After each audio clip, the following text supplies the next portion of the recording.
Alors ici une petite vidéo pour travailler un autre fondamental qui est le dribble et plus précisément le dribble de progression. Donc ici on aura trois équipes, donc l'équipe A, l'équipe B et l'équipe C, chacun un ballon idéalement.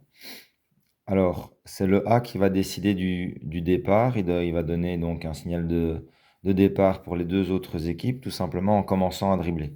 Attention au marché de départ, mais dribble de progression, venir passer dans les portes, revenir sur son anneau pour venir effectuer un lay-up, un shot, etc. À ce moment-là du départ, le B, passer dans les portes et aller vers l'anneau pour exécuter un shot. Et pareil, le C, dribble de progression, le slalom et le shot ou le lay-up en fonction du retard ou pas occasionné ou de son efficacité proche de l'anneau. Alors ici, le petit intérêt, c'est en forme de concours. Ce sera la première équipe à 12 points. Et ce qui est intéressant, c'est que le pouvoir de décision peut changer de camp. En fait, le premier joueur qui marque, eh bien, a le pouvoir de décision pour son équipe. Donc, admettons, dans cet exercice-ci, le A avait le pouvoir de décision au départ. Admettons que le B a marqué le premier, eh bien, il apporte, en plus de son point, le pouvoir de décision à son équipe. Voilà un petit concours pour travailler le dribble de progression tout en étant fun.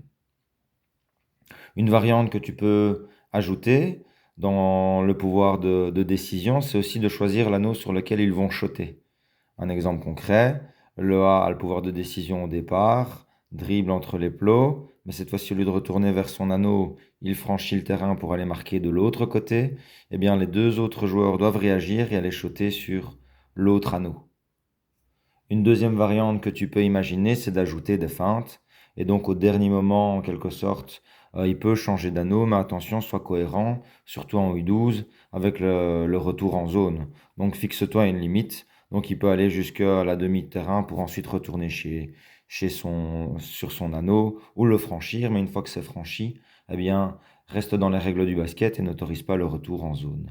Les autres équipes, être bien attentifs à ce que le possesseur de la décision décide.